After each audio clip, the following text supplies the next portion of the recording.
Olá pessoal, amigos do canal Consciência a Serviço do Ser. Hoje nós estamos aqui para conversar um pouco com vocês sobre uma parte do conhecimento que, digamos, é uma base para que possamos avançar no despertar da consciência e progredir espiritualmente. Essa parte tem que ser muito bem entendida e normalmente, quando ouvimos falar dela, temos um monte de conceitos e de ideias que já ouvimos a respeito sobre este assunto. Normalmente as pessoas que fazem comentários a respeito desse assunto, infelizmente, não colocaram em prática de forma suficiente, prolongada, de forma contínua, isso que é chamado de presença ou autoobservação silenciosa. É um estado de consciência que nos permite ficar em silêncio mentalmente, observando tudo o que acontece no nosso interior, na medida em que vivemos. Então, nós vamos falar sobre a morte do ego. E é preciso entender que o significado de morte não é aquele significado que normalmente se dá, que a nossa cultura dá. Normalmente a morte fala de um desaparecimento total. É um conceito equivocado, limitado. Mas é isso que existe. Quando falamos morte, falamos de desaparecimento de tudo que se refere ao morrer. Assim como não é no mundo físico, a morte é uma transformação. Também, quando se fala de morte do ego, está se falando de uma transformação. O ego é uma segunda natureza dentro de nós, embora, muitas vezes, não estejamos capacitados para observar diretamente isso que está sendo dito. Mas quando nos pomos a observar essa segunda natureza, verificamos que ela vive da nossa energia. E ao seu bel prazer, vive a nossa vida. O ego, evidentemente, é uma segunda natureza. Não é a nossa natureza essencial. E existem dois aspectos que existem dentro do ego. Dentro de cada expressão, de cada manifestação egóica, seja lá qual for.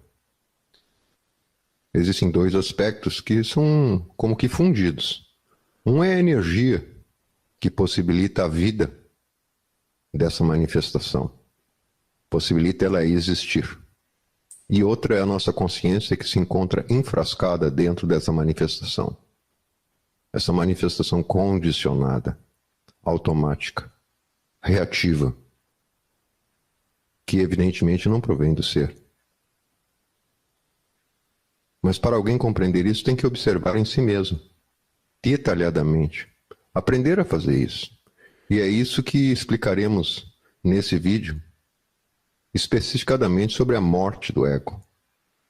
A morte geralmente apavora as pessoas, né? Mas isso é pelo desconhecimento. Vamos conversar também um pouquinho sobre medo nesses slides que mostraremos. Então, esse constitui um pilar sólido e básico da revolução da consciência. Ou seja, do despertar e do desenvolvimento completo de nossa natureza essencial, de nossa ligação direta com o ser. Algo que está dentro de nós, não está fora. Foi-nos dito que temos um pequeno percentual de consciência ou essência livre. O restante dele se encontra aprisionado nessas manifestações egóicas. E somente a consciência dentro de nós pode verificar o que é o ego e o que é ela mesma. Então não se trata de algo mental. Se trata de algo experimental, direto. Aprender a observar tudo o que se passa dentro de nós de forma silenciosa. vamos começar a projeção de slides, onde ficará muito mais claro tudo isso que foi dito nessa introdução. Pois bem, aqui existe uma representação de uma árvore, um símbolo, que é a forma mais fácil de explicarmos as coisas, já que estamos lidando com palavras, imagens, etc. É uma forma comparativa. Não quer dizer que o ego seja uma árvore, senão que vamos olhar para a forma da árvore e vamos utilizar de forma analógica o que pode representar para nós essa árvore. Foi-nos dito por um grande mestre chamado Rabolu que não se consegue trabalhar diretamente sobre o ego ou as manifestações mais fortes dele, não se consegue progresso, porque essas manifestações mais fortes são robustas, têm muita energia dentro. No entanto, elas se alimentam de algo. E é este o ensinamento que ele nos passou.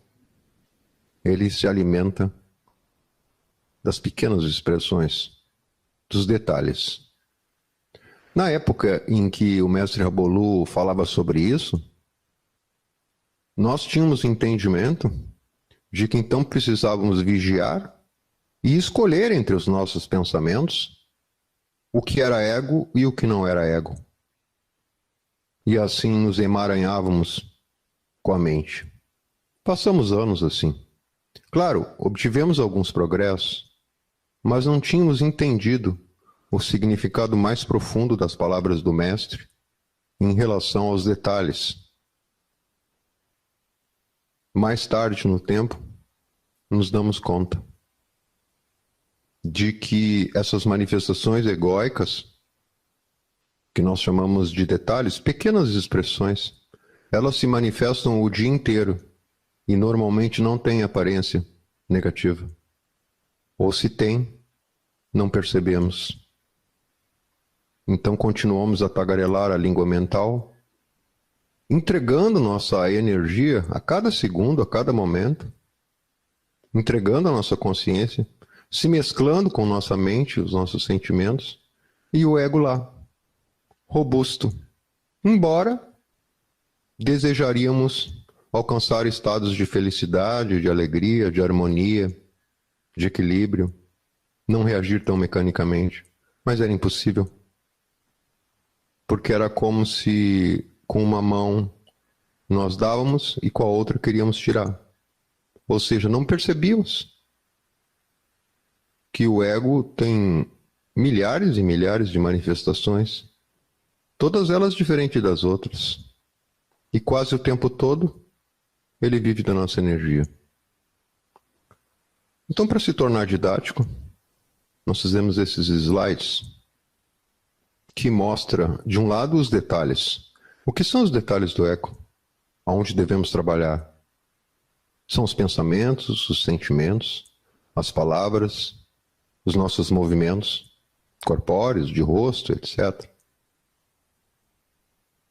Gestos. Tudo aquilo que se encontra no nosso interior e que se manifesta através da nossa personalidade. O ego é o conjunto de agregados psíquicos ou reações automáticas que temos condicionadas desde a infância. E fomos construindo uma segunda natureza de tal maneira que nos confundimos com ela. E joga um papel fundamental aí a nossa personalidade, a nossa maneira de reagir ao mundo.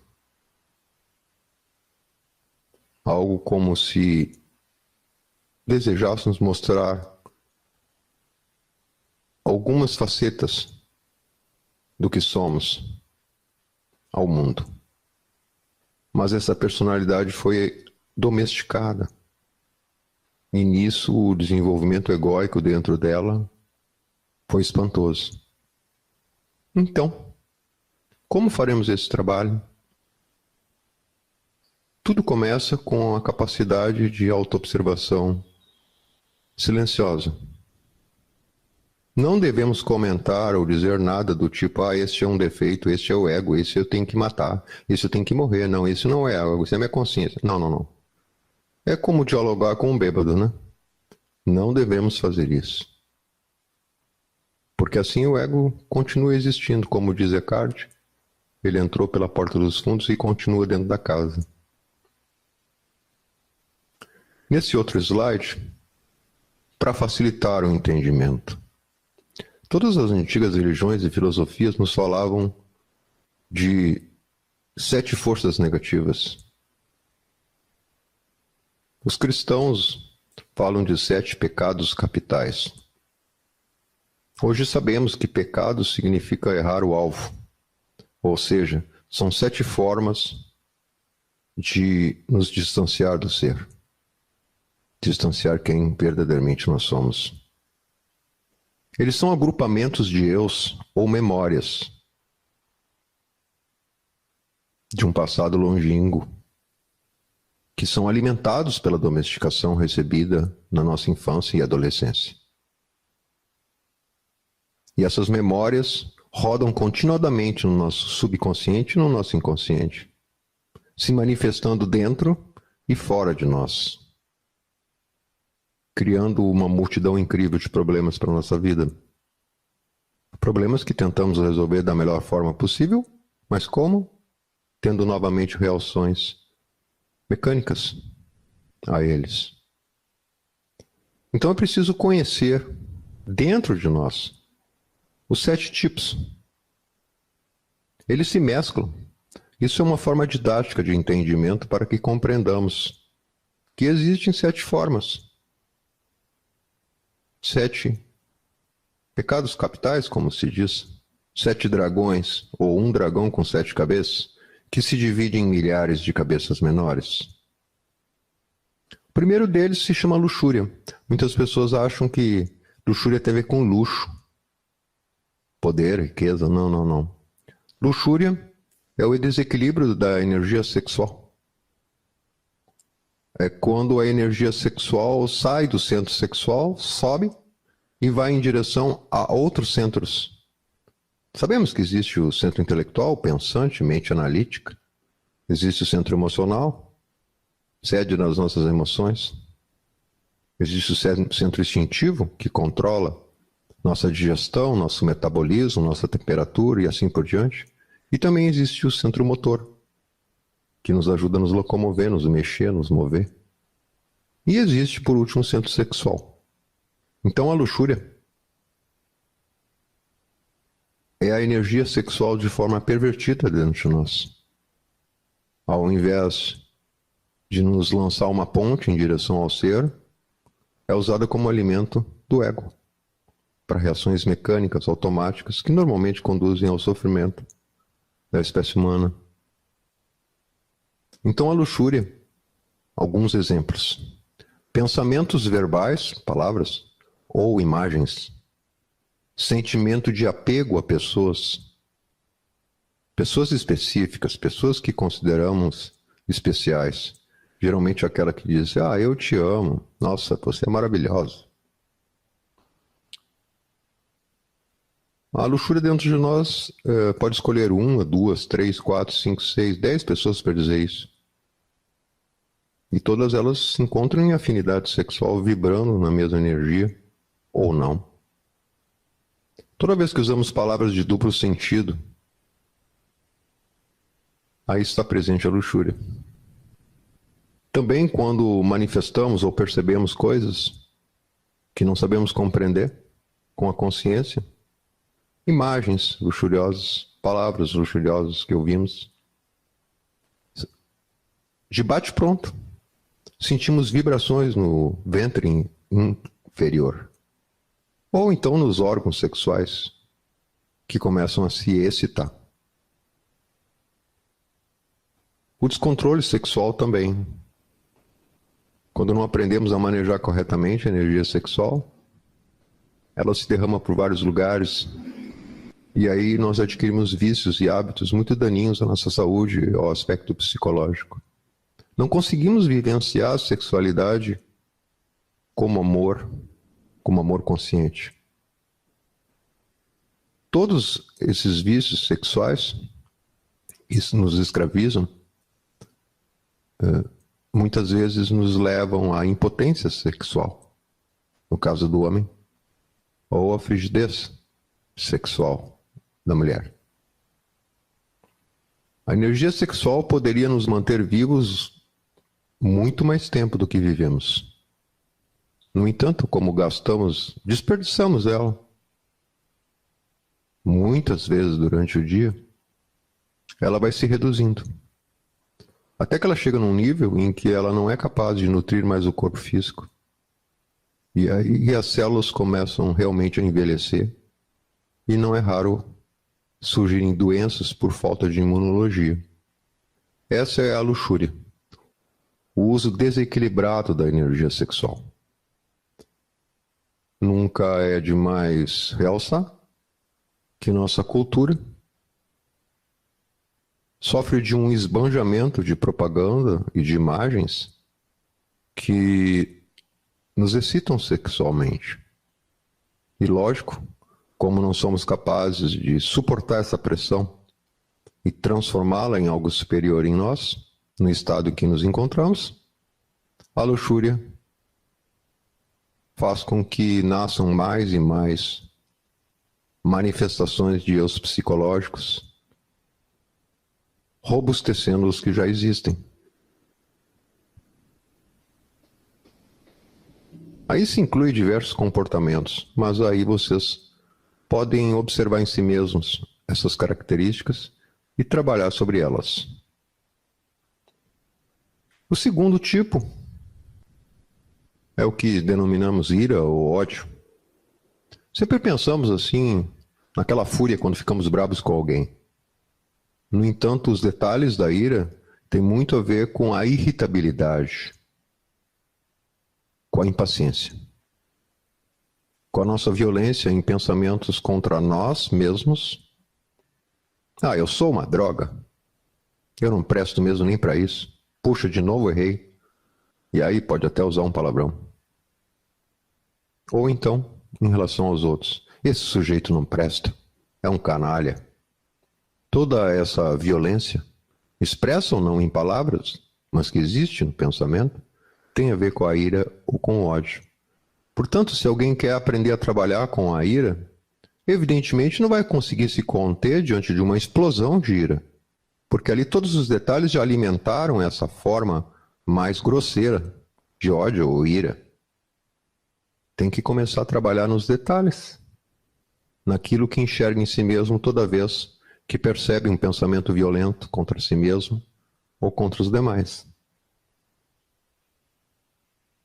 Não só pensamentos, mas palavras e gestos também.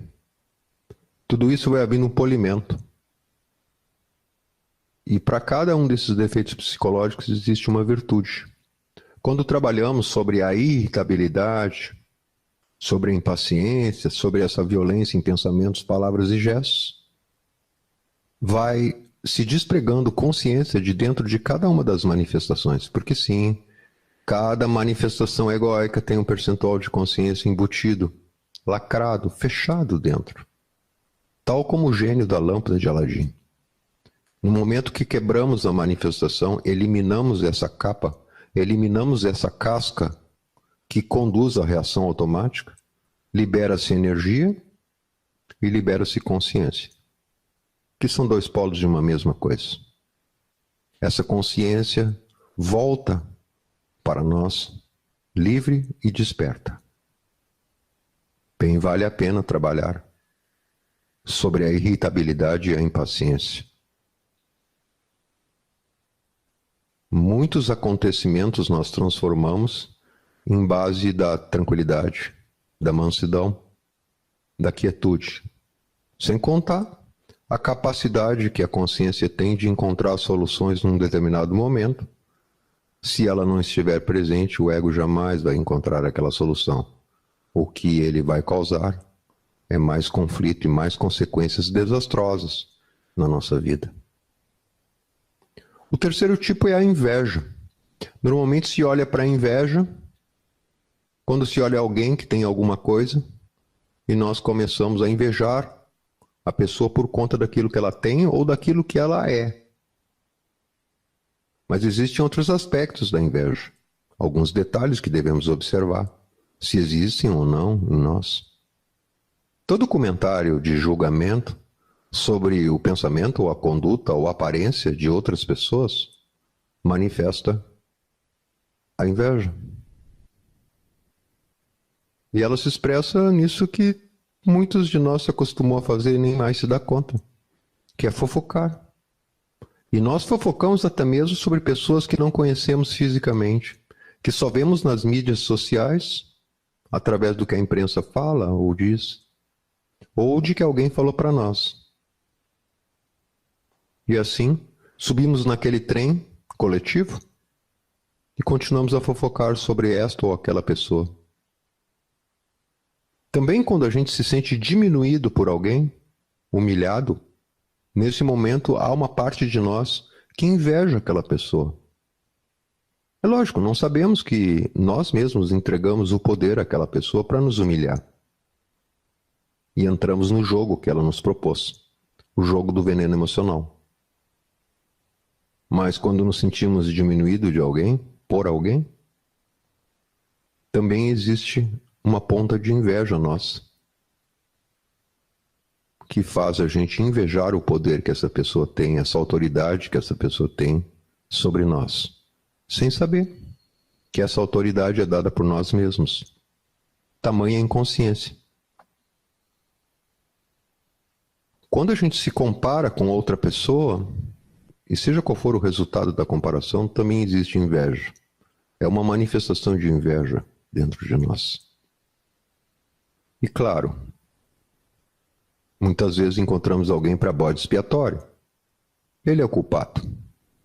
Quando nos tornamos perseguidores de alguém, sempre que nos referimos àquela pessoa, falamos palavras negativas, cantamos aquela canção, entre aspas, específica, psicológica, de ir contra aquela pessoa, quando estamos perseguindo alguém, isso também demonstra detalhes da inveja. Que só nós mesmos é que podemos observar, primeiro de forma superficial, porque a consciência ainda não despertou, e à medida que ela for despertando, ela vai vendo a profundidade dentro de si e compreendendo melhor o que são esses detalhes do ego. Existe o terceiro tipo, que é a preguiça.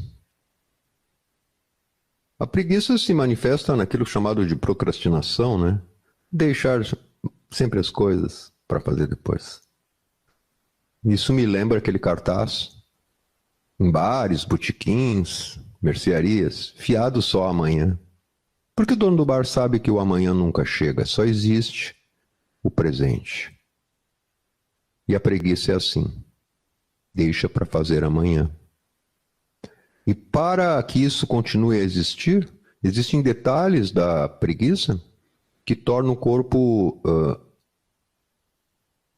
cansado. É o que chamamos de lassidão. Sem vontade, sem ânimo. A preguiça está suficientemente alimentada dentro de nós para controlar o nosso corpo. E às vezes temos que fazer um esforço enorme para vencer aquela sensação. Não é demais falar que detalhes da preguiça fortes aparecem quando isso que culturalmente nós chamamos hoje em dia de depressão surge, porque está aliado ao controle do corpo físico, inclusive ao próprio metabolismo do corpo. Esses detalhes de preguiça controlam rotas de neurônios para produzirem sensações de cansaço, de desânimo, características da depressão. A quarta forma é o orgulho. O orgulho tem diversas formas. Ele pode aparecer em nós como autoimportância pessoal. Essa autoimportância pessoal é uma das bases do nosso comportamento. Acreditamos que o que fazemos e o que mostramos aos outros, ou o que percebemos de nós mesmos, seja o centro do mundo. O nosso erro é que, ao invés dessa importância estar centrada no ser e no silêncio, na mansidão, na felicidade, no equilíbrio, ela está centrada exatamente em características negativas. Então, nós, diante de uma conversa com alguém mostra um ponto de vista diferente, às vezes contrário, e nós nos sentimos impelidos de vencer a guerra. Vencer a guerra do discurso, a guerra das palavras, como se tivesse muita importância aquilo que estamos dizendo para prevalecer como verdade. Essa é uma manifestação de egóica muito conhecida e muito praticada por todos nós.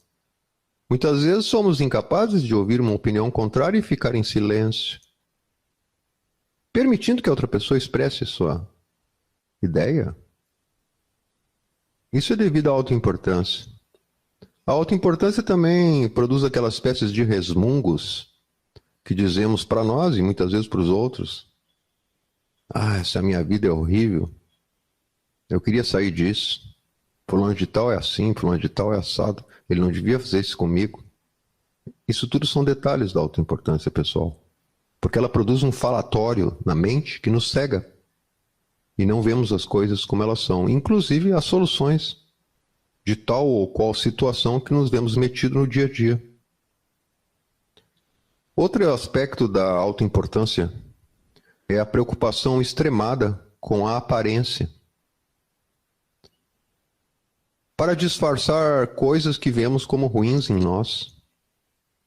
E hoje em dia não se mede sacrifício nenhum para mudar a aparência, na esperança de sermos aceitos pelos outros. E isso nos conduz a uma futilidade e um vazio enorme, porque quanto mais investimos nas aparências, mais nos esquecemos do conteúdo, que somos nós mesmos. Também com a nossa posição social. Bem, a nossa cultura é um processo de estímulo para que tenhamos o carro do ano, a roupa da moda, as palavras corretas de acordo com o que se fala hoje em dia, ou que se lançou na mídia. Maneiras pré-determinadas de viver. E tudo isso nos leva a mais inconsciência, porque não é raro descobrirmos que essa posição social pode mudar de um dia para o outro, e então o que pensávamos ser paraíso vira um inferno. É quando nos começamos a nos preocupar extremamente com o que os outros vão dizer. Também quando nós nos sentimos feridos por palavras e ações dos outros, aí está manifestando o orgulho. O orgulho é uma capa de feridas que temos no nosso corpo por não reconhecer verdadeiramente quem somos. Então permitimos aos outros que nos causem feridas e nós mesmos causamos a nós mesmos. Quando a gente se sente superior aos outros de alguma maneira, também está manifestando detalhes fortes de orgulho ou de autoimportância. Porque ele não sabe disso. Eu sei. Então sou melhor que ele. Existe um tipo muito específico de orgulho naquelas pessoas que começam a buscar por espiritualidade. É o orgulho místico, que nos leva ao distanciamento completo daquilo que realmente se chama de espiritualidade. É uma capa branca que colocamos por cima para valorizar aspectos mentais que acreditamos serem verdades no terreno da espiritualidade. E nos confundimos com eles. Passamos a ser eles. E num belo dia, alguém puxa a capa e nos mostra quem verdadeiramente somos. Muitos devotos sinceros, pessoas espirituais que buscam o caminho espiritual num determinado momento, percebem que dentro deles está vivo a ira, a violência e muitos outros detalhes de ego. Isso muitas vezes causa um impacto. E não é comum a pessoa descarregar sobre os outros, justificando a sua altura espiritual para que ele possa ter esse tipo de atitude violenta contra os demais. Mas também, quando nos sentimos inferiores aos outros, aí também está o orgulho. A nossa cultura, em particular, tem uma vasta quantidade de sintomas, de forma individual, que se reflete no coletivo, onde a autoestima é francamente destruída por esse falso amor próprio das aparências. A pessoa pensa que, muitas vezes, cultuando a aparência dela, a autoestima vai melhorar. Na verdade, o que ela está fazendo é alimentando o falso amor próprio. Porque quando as aparências começarem a desabar, e é normal que aconteça isso, é regular, o amor próprio se tornará cada dia mais faminto. E não é raro acontecer atitudes violentas da pessoa não aceitar o que está acontecendo, não aceitar o que é, e tentar de todas as formas modificar externamente a realidade. Então, quando alguém se sente inferior, é muito comum também sentir pena de si próprio, o que se chama de vitimismo. Cada um de nós tem essa manifestação específica de acordo com a nossa história pessoal. Se uma pessoa se deu bem na vida, né, não pensem em vocês, ela tem também uma vítima dentro de si. E ela falará dessa história da vítima. Ah, lembram quando aconteceu tal coisa? Pois é, eu sofri, eu tive isso, mas hoje em dia eu estou bem melhor. Hoje em dia eu superei e destruí meus inimigos, aqueles que me faziam mal no mundo físico. Mostrei para eles quem eu sou. Também, quando começamos a entender de forma equivocada que o fato de possuirmos coisas, os outros não irão nos respeitar. Então começamos a adquirir bens materiais de qualquer jeito, fazendo todos os sacrifícios para ostentar para os outros a nossa riqueza, o nosso poder material. E não é raro acontecer reveses, e aí perdemos esse truque. E começamos a ver quem nós somos, nos sentidos despossuídos das coisas materiais, porque nos confundimos com elas. Quando perdemos elas, onde estamos?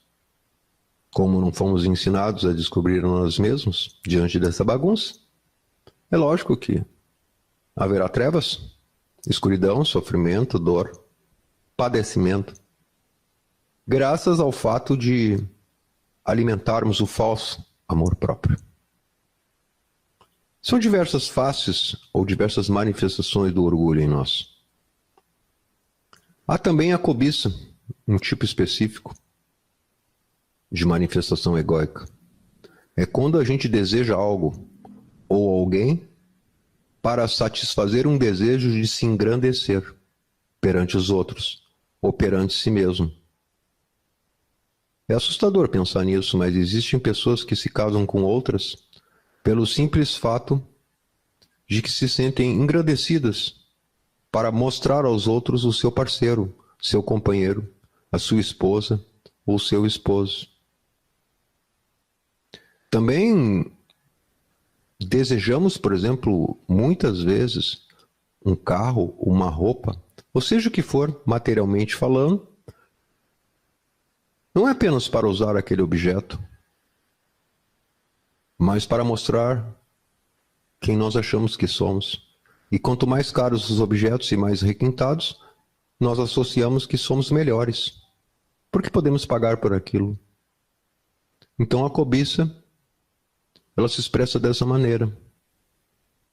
Toda vez que desejamos nos engrandecer, que o ego, esse pequenino eu, quer se mostrar para o mundo mais grandioso, mais reluzente. Então ele cobiça as coisas ao redor e encontra aquilo que pode servir ao seu propósito. De repente a pessoa percebe que comprou, adquiriu coisas que nunca usou, mas que apenas a posse dela garante uma certa diferenciação em relação aos demais. Ela pensa assim. A pessoa pensa que quando tiver uma situação econômica mais estável, que não precise tanto esforço, aí sim ela vai se dedicar à espiritualidade. Na verdade, ela está totalmente equivocada. Porque se ela não trabalhar a espiritualidade dela de forma contínua, se ela não desenvolver a consciência tanto nos momentos que ela diz serem agradáveis e os momentos desagradáveis, é lógico que quando ela ficar rica ou ficar estável, se ficar, ela também não vai trabalhar sobre si mesma. Ela vai forjar uma capa. E para isso existem outros detalhes, como já foi apresentado, outros detalhes do ego, que vão fazer ela adormecer e continuar na mesma. São artifícios que o ego usa para que a consciência não desperte e não veja o que está acontecendo dentro de nós mesmos. Existe um outro detalhe do ego, que se chama gula. Poderíamos expressar assim: comer e beber demasiadamente. Comer e beber para aliviar tensões emocionais.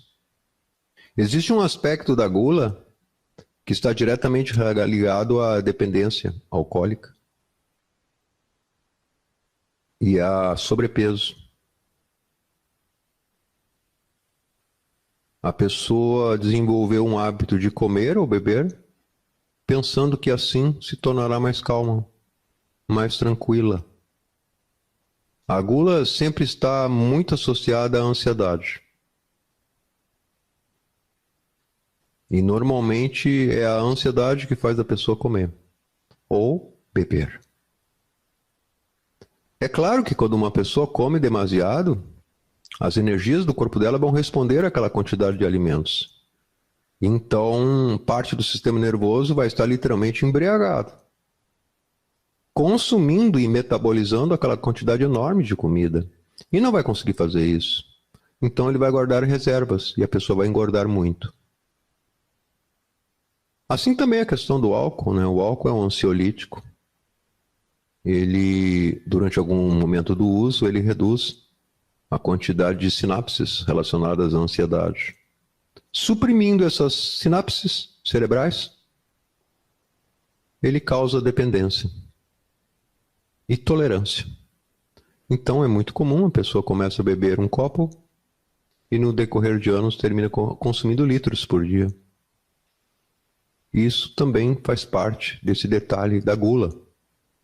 Fenômenos que acontecem, patologias como anorexia, também estão ligados à gula, de forma inversa. A pessoa nunca se consegue ver suficientemente magra ou bem como ela acredita que deve ficar.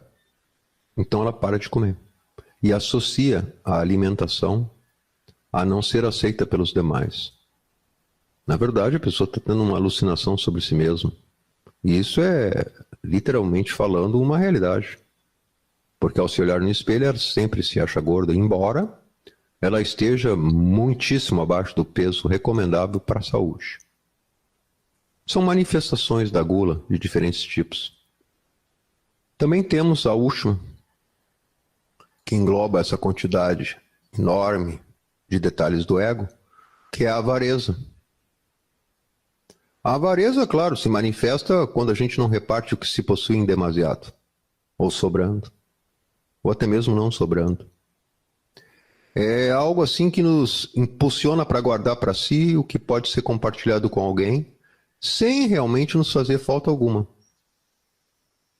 Um exemplo disso é os acumuladores, né? Existem diversos tipos de acumuladores. Todos nós temos um pouco de acumuladores. E isso se retrata num profundo medo do futuro. Quantas vezes nós não nos pegamos e dizendo assim, eu não estou usando isso agora, mas um dia eu vou usar. E aí eu vou guardando. Isso acontece externamente no mundo material e no mundo psicológico também fazemos a mesma coisa conosco mesmo. Se traduz no egoísmo material, que é o contrário da fraternidade, do altruísmo. Mas existe um outro polo contrário, dentro da avareza, que é a prodigalidade. Ser pródigo é gastar o que tem e o que não tem. É o hábito de desperdiçar. Nossa civilização, por exemplo, é extremamente pródiga. Ela não se preocupa com o lugar onde vive o planeta Terra. Ela tem fome de lucro, poder social, e empestilha de lixo o planeta inteiro. Vejam como a avareza é algo muito sério. Se expressa na conduta de todos. Somos inconscientes disso, não sabemos que fazemos essas coisas. Por isso precisamos observar mais seriamente, de forma silenciosa, todos os pensamentos, tudo que sentimos. Devagar, é claro, porque não somos capazes de fazer tudo ao mesmo tempo, ainda. No entanto, temos que começar. Onde percebemos esses detalhes, temos que trabalhar sobre eles. Existe um aspecto que sustenta toda essa estrutura egóica. E agora estamos falando do medo psicológico. Claro, existe aquela coisa que chamamos de medo de forma errônea, que é quando existe um perigo real, material. Um animal, por exemplo, no meio de uma selva, tem que se defender dos seus predadores. E nós também. Estamos caminhando, de repente surge um evento do nada, um animal nos perseguindo, então ali o corpo reage, joga a corrente sanguínea para os membros do corpo, diminui a quantidade de sangue nas vísceras, o próprio cérebro muda o funcionamento e a pessoa não vai pensar, ela vai disparar ou brigar para defender a sua vida física. Essa é uma manifestação natural do corpo. Assim também, às vezes tomamos um susto enorme num acidente, por exemplo, que quase aconteceu ou aconteceu, e ficamos com as pernas moles porque a descarga de adrenalina para aliviar a dor e sofrimento é enorme. Mas nós não estamos falando de perigo real. Estamos falando de pensamentos e sentimentos e emoções que cultivamos dentro de nós através do aspecto sempre negativo da realidade. Por isso, o medo, ele está presente, mas está oculto muitas vezes, por detrás de todos os pensamentos que temos, de todas as palavras que temos, das atitudes e sentimentos egóicos. Há que descobrir o medo e desafiá-lo, fazendo ou pensando exatamente o contrário do que o medo quer que façamos. É um treinamento. Vamos começando com pequenos medos, até que nos sentimos fortes o suficiente para desafiar os medos maiores. Aqueles medos que construímos em base da ilusão. E existem medos coletivos também. Por exemplo, o medo do fim do mundo. Enquanto nós temos o medo de morrer, medo psicológico de morrer.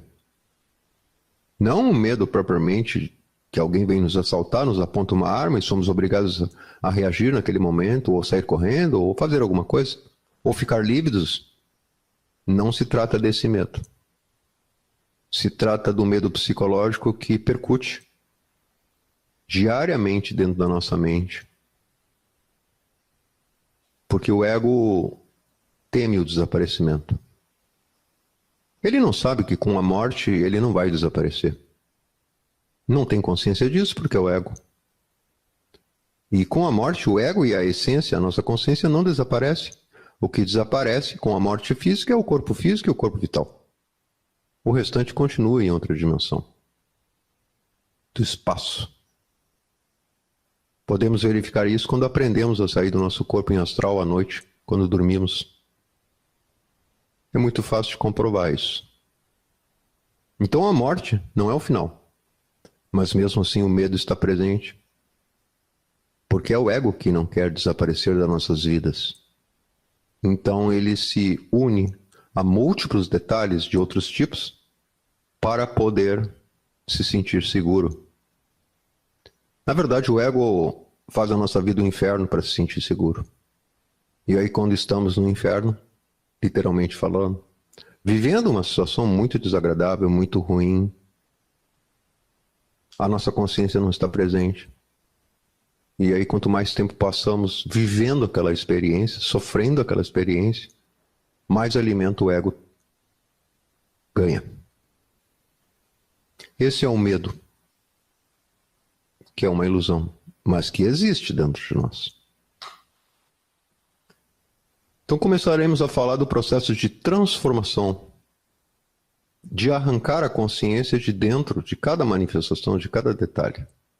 Primeiro passo. Ela é chamada de morte em marcha, porque o objetivo é estarmos caminhando na vida passo a passo, seja lá onde estivermos, onde estamos, o que estamos fazendo, e utilizar a vida como um processo de morte do eu, para resgatar a consciência de dentro dessas memórias, de dentro desses eus, para trazer todos esses atributos superiores, a inteligência, a intuição, a sabedoria, novamente ao lugar mais sagrado dentro de nós, onde vive essa consciência que ainda possuímos, livre. Para isso é preciso observar em silêncio os pensamentos, os sentimentos, as sensações, as palavras, as nossas atitudes, os nossos gestos, nossas maneiras de andar, de vestir, de se locomover. Aos poucos a consciência vai percebendo tudo isso em nós, em silêncio. Mas, por algum lugar devemos começar. Então, porque a nossa mente ela é muito lenta, embora ela esteja muitas vezes extremamente agitada e galopante, mas para a consciência ela é lenta, é fácil de observar a mente. Então devemos começar nosso trabalho de observação silenciosa pelos pensamentos e pelas palavras. Quando nos propomos voluntariamente a ficar em silêncio mental, estejamos onde estejamos. Nós prestamos atenção na nossa mente e nos perguntamos com um pensamento: existem pensamentos? E aí nós verificamos se estamos pensando ou não. Que tipo de pensamento está passando na nossa mente? Então, se sim, existem pensamentos, imagens, recordações, memórias de todo tipo, conversaiada, o diálogo interno, como diz Castaneda e Eckhart Tolle, então aplica-se a morte em marcha. Não é somente quando nós encontramos um defeito ou um eu psicológico ou uma memória identificável. Não. É quando nós nos propomos a ficar em silêncio mental. E quanto maior quantidade de tempo ficamos em silêncio mental, maior harmonia, maior quietude, maior paz interior, maior inteligência ao nosso serviço. Então, quando estamos utilizando o nosso corpo, por exemplo, para efetuar uma tarefa, seja varrer a casa, seja dirigir, seja desenhar, inclusive ler, estudar, qualquer tarefa que não exija criatividade no sentido de estabelecer regras para fazer isto ou aquilo, planejamento. Inclusive, certos estudos necessitam da mente estar envolvida em pensamentos concentrados naquilo ali. Então, ali, é lógico, não haverá necessidade de se trabalhar. Apenas em silêncio observaremos o que estamos manifestando. Mas, na maior parte do dia, das nossas vidas, o trem da mente anda translocado. E temos oportunidades incríveis de resgatar a consciência nesse momento. Então, se existem pensamentos enquanto varremos a casa, existem pensamentos enquanto estamos tomando banho, existem pensamentos enquanto estamos comendo, existem pensamentos enquanto ouvimos alguém falar, Existem pensamentos enquanto estamos vendo um filme, por exemplo. Existem pensamentos ou emoções quando estamos lavando a louça, quando estamos capinando o terreno, quando estamos fazendo qualquer atividade do nosso trabalho. Então, devemos aplicar a morte em marcha aí para resgatar a consciência e manter a mente em silêncio. A morte em marcha é uma prática constante no cotidiano para transformar o eu ou o detalhe do ego que se está manifestando em consciência. Quando percebemos o que estamos pensando, aí podemos trabalhar diretamente sobre o que estamos pensando, porque está fora de lugar e de tempo. É aquela famosa tagarelice psicológica habitual que temos quando saímos na rua a caminhar, por exemplo. Não nos basta olhar as coisas, temos que nomeá-las e já imediatamente começa uma conversa. Pois é, eu não tenho visto aquele fulano, onde ele está, que não sei o quê. Daqui um pouco aquela conversa termina no supermercado que nós nem chegamos ainda. Ou então reclamando da nossa vida. Essa é a tagarelice interior que teremos que abolir da nossa vida, para resgatar a consciência e a energia que está dentro desse trem, constantemente em uso pela mente. E nesse momento, quando fazemos isso, estabelecemos uma conexão imediata com o nosso ser, para que ele elimine aquela manifestação, liberando a consciência que está presa nela. É preciso saber que o nosso ser está dividido em partes, embora ele seja o uno, mas cada parte tem uma função dentro de nós. Vamos conhecer uma parte extremamente importante do nosso ser. É a parte que corresponde à destruição e transformação de memórias mecânicas, de Deus, do ego, dos detalhes. Ela é chamada pelas antigas filosofias e antigas religiões primitivas como Mãe Divina ou Shakti Kundalini. Não se trata de uma deusa exterior a nós, mas uma parte divina do nosso próprio ser. Cada um de nós tem a sua. Quando saímos do absoluto, no alvorecer do grande dia, ela veio conosco. E está presente todos os segundos da nossa vida. E quando falamos vida, não estamos falando de uma única existência, da vida da nossa alma. Períodos em que tivemos e não tivemos corpo físico, manifestado aqui nesse planeta, ou quem sabe até em outros planetas. Muitas das religiões, muitas escolas filosóficas esotéricas antigas rendiam então culto a essa forma da deusa, indicando o que cada um devia buscar dentro de si mesmo, através de imagens, desenhos e nomes, palavras. Isso se refere à deusa mãe, o princípio divino feminino dentro de nós, a face feminina do nosso ser, ou do Deus interior profundo. Para entrar em contato imediato com a deusa mãe, com essa parte do ser, basta um pedido ou uma oração. Como se dessemos uma permissão para ela fazer o que ela sabe fazer. Porque nós precisamos permitir que ela faça. Ela não fará se nós não permitirmos. Porque ela entende que você está se sentindo feliz com a tua inconsciência. No momento em que você percebe que não é feliz, manifestando essas coisas egóicas, então você permite a ela que ela faça o seu trabalho.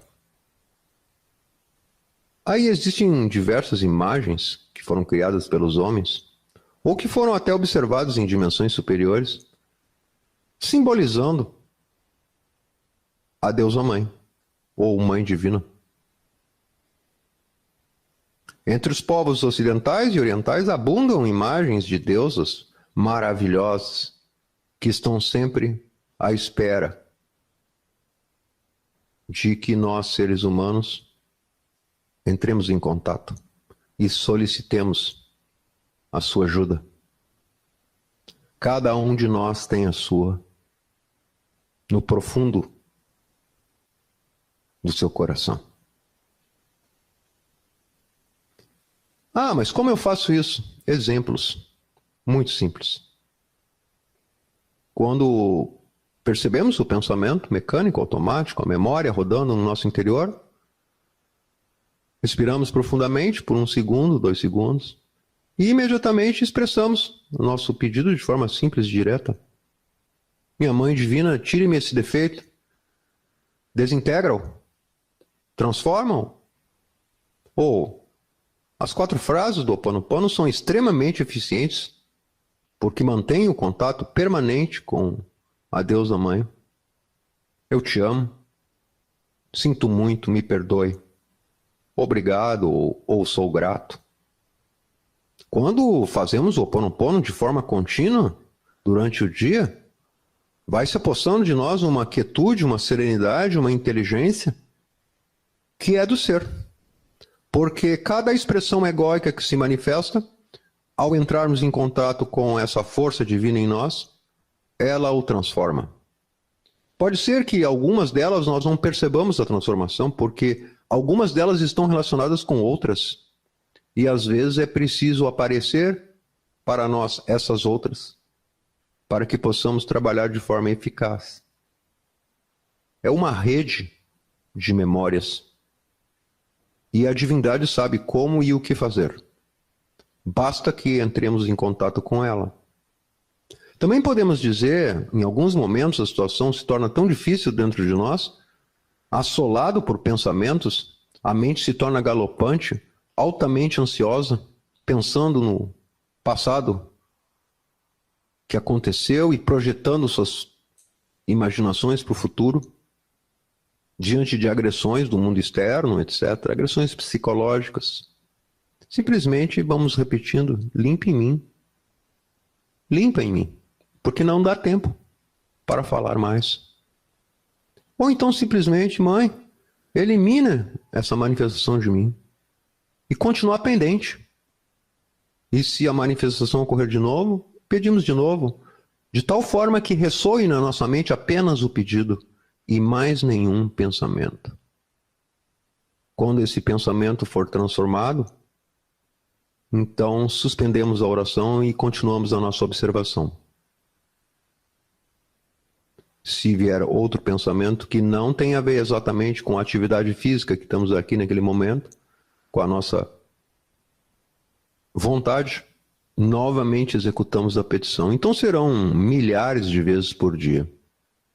E, consequentemente, aumentará consideravelmente os períodos de silêncio, na medida que praticamos.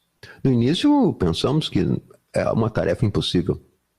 Mas isso é porque estamos muito apegados ao ego. Uma vez que temos trabalhado um pouquinho, alguns dias pelo menos, para experimentar essa técnica, já verificamos que dentro de nós o ego fica um pouco ressabiado e aos poucos vai diminuindo essa manifestação mais grosseira. Então, quando a mente se torna um pouco mais calma, mais dúctil, mais tranquila, mais controlada pela consciência, podemos então observar melhor outros elementos que possuímos e que não conseguimos ver se a mente está atabalhoada, se está acelerada. E aí começamos a trabalhar no que há de mais profundo em nós. Muitas emoções necessitam dessa capacidade de atenção que ainda não temos porque a mente nos distrai a cada segundo. Quando começamos como se fosse subir em um cavalo e domá-lo, ele começa a se dirigir para onde queremos. Se queremos que ele fique parado, ele vai ficar parado, até a hora de nós darmos o comando para ele andar. Assim é a mente. Às vezes precisamos de um pouco de silêncio mais profundo para poder observar certas classes de emoções que necessitam nossa atenção. Mas isso é possível se a mente se encontra em silêncio, para que ela não interfira na nossa visão interior. Cada eu ou memória tem ligações com outros eus e memórias. Essas ligações vão sendo dissolvidas à medida que praticamos. E por incrível que pareça, começam a acontecer mudanças no mundo externo. Às vezes nós notamos rapidamente essas mudanças, tanto internas quanto externas. Outras vezes parece que as coisas pioram, mas na verdade elas se mostram a nós como realmente são e como necessitamos ver. E assim podemos trabalhar de forma eficaz. Assim adquirimos consciência para não sermos mais enganados por pensamentos e reações que acreditávamos ser nossos, mas que na verdade estavam em nós. Como podemos perceber que estamos avançando nesse trabalho de morte do ego? Quando a gente realiza essa petição de forma contínua, não somente quando surge em nós uma reação violenta, toda vez que estamos fazendo algo ou uma tarefa, como já falamos, que não precisamos usar a mente, devemos limpar continuadamente. Ocupar a mente com a petição, com a nossa oração. Com pouco tempo de trabalho, a consciência se fixará e se tornará independente dos pensamentos. Assim, surgirá a paz interior. No início, é uma pequena sensação de quietude. Essa pequena sensação de quietude nos mostra que estamos avançando no trabalho. E buscaremos aumentar essa sensação de quietude. E junto da quietude vêm todos os outros atributos do ser. A mansidão, a inteligência, a criatividade, para solucionar aquilo que pode ser solucionado na nossa vida. Tanto internamente quanto externamente. Essa sensação vai crescer e vai se tornar contínua, de tal forma que nenhum pensamento, nenhum sentimento ou qualquer circunstância externa, qualquer fato ou pessoa, por mais difícil e conflituoso que seja, vai adormecer a consciência novamente. Não vai mais acontecer de nós perdermos o equilíbrio e a tranquilidade. Se acontecer, é porque não temos ainda consciência suficiente nem quietude suficiente. Mas chega um momento em que vamos assumindo o verdadeiro controle da nossa vida. E vamos criando coisas melhores nessa enorme tela que é a nossa vida.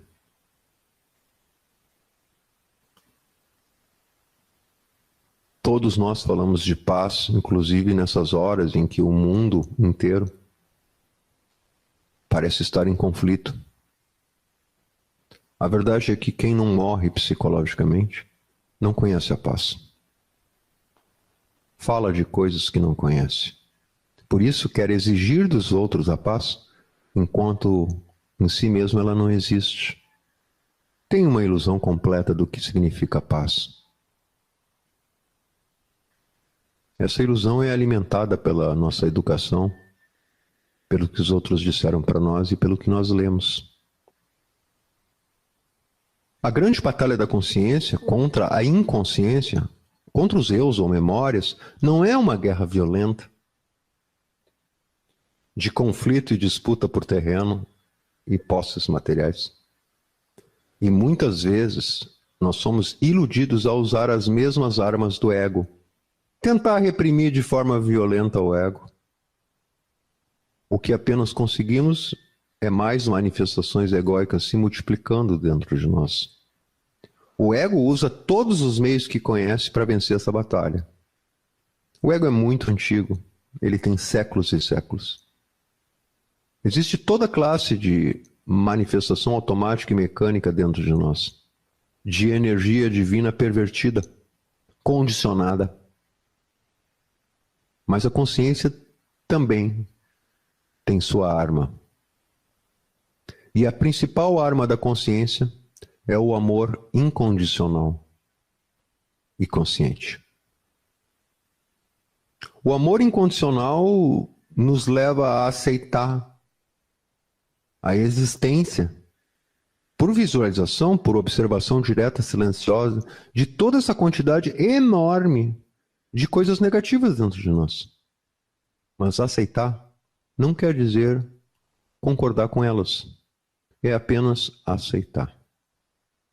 Quando aceitamos, porque comprovamos através da observação diária do cotidiano, todos esses detalhes que possuímos, toda essa quantidade de lixo psicológico que possuímos, que se alguém dissesse para nós que tínhamos, não acreditaríamos, mas quando observamos diretamente a existência deles e o funcionamento do ego dentro de nós, muito bem, nós começamos a aceitar que eles existem dentro de nós.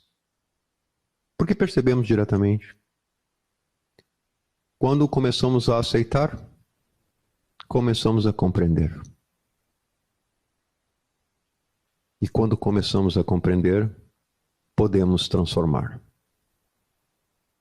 O trabalho do ego é exatamente, sobre o ego é exatamente esse. Aceitar, mediante a observação direta, não porque alguém disse, ou falou, ou escreveu. A compreensão, a oração e a transformação. Também uma coisa que ajuda muito no processo de transformação, de desenvolvimento da consciência, é observar e reconhecer a nossa vulnerabilidade e nossas fraquezas e debilidades. Isso nos ajuda muito a vencer o orgulho, por um lado, porque nos achamos o gigante, o poderoso. O ego tem essa visão de si mesmo, mas é apenas uma visão. Ele tem outras visões sobre si mesmo, mas às vezes prevalece essa. Sobretudo em alguns momentos em que existe uma certa disputa com outras pessoas. E também reconhecer a vulnerabilidade e as debilidades nos ajuda a diminuir a quantidade de ceticismo negativo que temos. Do materialismo em si mesmo. Então vamos aprendendo através desse trabalho diário que ao invés de desistir diante de uma forte ilusão de dificuldade de alguma coisa que precisamos ou que fazemos, alguns obstáculos que parecem intransponíveis, ao invés de desistir, virar as costas e se entregar, pela presença que praticamos diariamente, percebemos que apenas estando unidos ao ser, ao nosso ser interior profundo, conscientes dele naquele momento, é que somos ilimitados e perfeitos. Ao verificar isso, não importa o que tenhamos dentro, acumulado em séculos, o ser é mais antigo que isso tudo. Porque no amanhecer do primeiro dia, nós nascemos como ser. O que há de verdadeiro em nós. Não essa capa ou essa aparência que aprendemos a adorar e que tanto prejuízo nos causa como indivíduo ou como espécie humana. Mas no mundo hoje já estamos maduros, a humanidade, todos nós, para sentir dentro de nós o ser, a presença do ser. E aí vamos entendendo que somente no ser é que somos realmente ilimitados e perfeitos. Optar pelo ser só é possível quando se percebe ele dentro de nós. Por isso devemos buscar a quietude, a serenidade. E o trabalho da morte do ego, logo de saída, nos ensina a adquirir isso. Portanto, depois de algum tempo, se alguém ainda não sentiu a quietude, procure se informar melhor, porque algo está fazendo de errado. Está pensando que está indo para o norte, mas está indo para o leste. Deve revisar as suas ideias, as suas práticas. Quando não se trabalha com a morte do ego e apenas se tenta se afastar as características negativas que possuímos, o que estamos fazendo é jogar o lixo para debaixo do tapete. Escondendo com palavras bonitas, com aparências bonitas, escondendo com diversas formas que a mente encontra para não deixar que a consciência perceba o que é o ego e o que é ela mesma a cada segundo da nossa vida.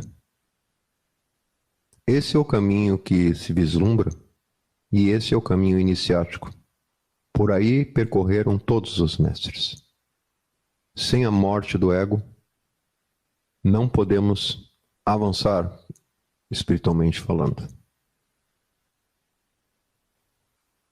Não é preciso que a gente acredite nessas palavras. Essa é a diferença do ensinamento revolucionário para o ensinamento doutrinário.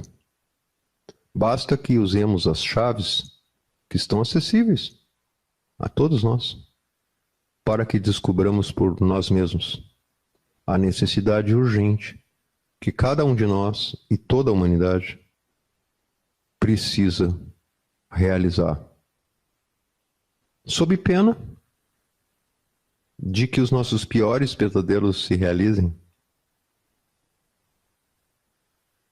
E isso não é algo agradável de viver, porque o ego que faz é materializar os nossos piores pesadelos no mundo físico. A ilusão materializada em sofrimento, em dor, em conflito. Ao passo que, se decidimos pelo caminho espiritual da morte do ego, estamos a serviço do ser, somos um com ele. E tudo aquilo de superior descerá a nós e se integrará na nossa vida diária. Portanto, se constitui esse trabalho na espinha dorsal de alguém que queira avançar espiritualmente falando. Espero que tenha sido acessível a todos esses conhecimentos que, porventura, nunca foram tão detalhados aqui no canal e sentimos necessidade de fazê-lo. Um grande abraço no coração de vocês e até a próxima.